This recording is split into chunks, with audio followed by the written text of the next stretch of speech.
Bonjour les abonnés, j'espère que vous allez bien et que tout se passe bien chez vous à la maison. Ici c'est Yaline Sophie qui vous présente une nouvelle vidéo sur un établissement scolaire qui est particulier.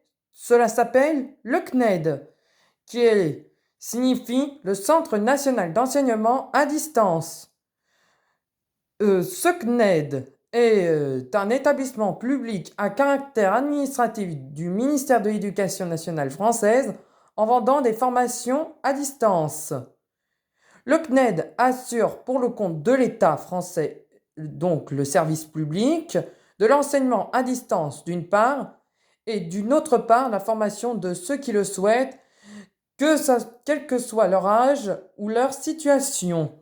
En 2022, la part des étudiants inscrits au CNED représente 25% des étudiants. Et l'établissement propose en 2022 un catalogue de 250 formations différentes. Ils en vendent environ 230 000 à un public composé à 48% de public scolaire et à 52% d'étudiants et même adultes. Comme vous le voyez, ce sont des cahiers comme ça que propose le CNED. Donc là, un petit, là, un gros, et là, un moyen. Et là, derrière, c'est comme partout. Il y a le site internet, le numéro de téléphone, les heures d'ouverture et bon, le code barre du livre. Bon, bah, le CNED et le ministère de l'Éducation nationale et de la jeunesse. Ce CNED, dont cet établissement-là, a été inventé lors de la Seconde Guerre mondiale dû à l'évocation des zones de frontières qui eu beaucoup de problèmes.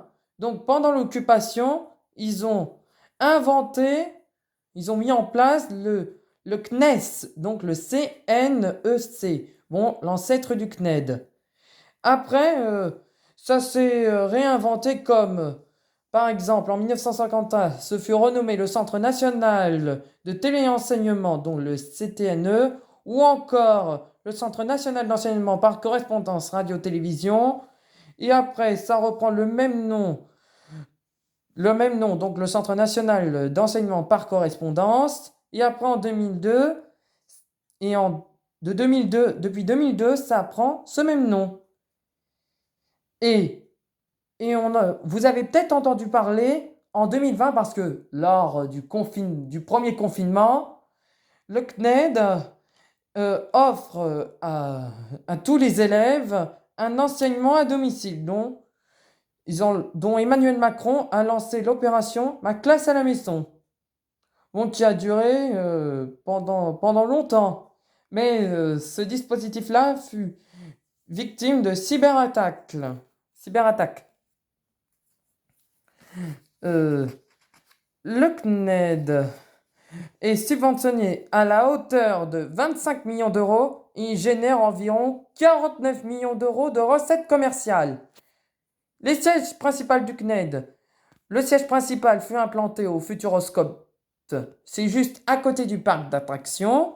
Et ils obtiennent 8 sites dans la France métropolitaine, dont un à Grenoble, un à Lille, un à Lyon, un à Poitiers, un à Rennes, un à Mont-Saint-Aignan, un à Toulouse et un à Vannes. Le CNED est administré par un conseil d'administration. Il est dirigé par un directeur général, dont le directeur général est Jean-Noël Tron, qui dirige le CNED depuis mars 2022.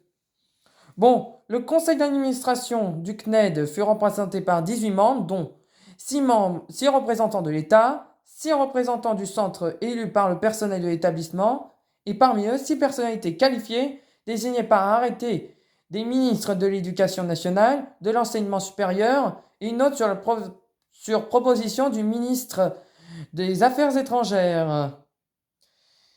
Et l'enseignement au CNED, au titre de la mission du service public, est assuré par 1150 personnels enseignants de l'éducation nationale à destination de 23 000 élèves de primaire et de collège, ainsi de plus de 14 600 élèves de lycée. Une grande proportion, sinon la totalité des personnels enseignants sont en poste adapté en raison d'un handicap. Et ensuite, le CNED délibère, entre autres, dont le conseil d'administration, sur les orientations et l'organisation du budget général de l'établissement proposé par le directeur général, le rapport annuel d'activité et le budget. Le président du conseil d'administratif fut choisi par les membres du conseil d'administration appartenant aux personnes qualifiées. Donc pour les enseignants, pour les enseignants chercheurs Frédéric Grimaud et Laurence de Cook, le CNED est un laboratoire d'enseignement néolibéral dans l'éducation nationale. Voilà pour le CNED. Bon, les abonnés, je vous dis à bientôt pour une prochaine vidéo. N'hésitez pas à liker le petit pouce à gauche et à vous abonner à ma chaîne si cela n'est pas fait. On se retrouvera pour une prochaine vidéo. Prenez soin de vous. Bye bye!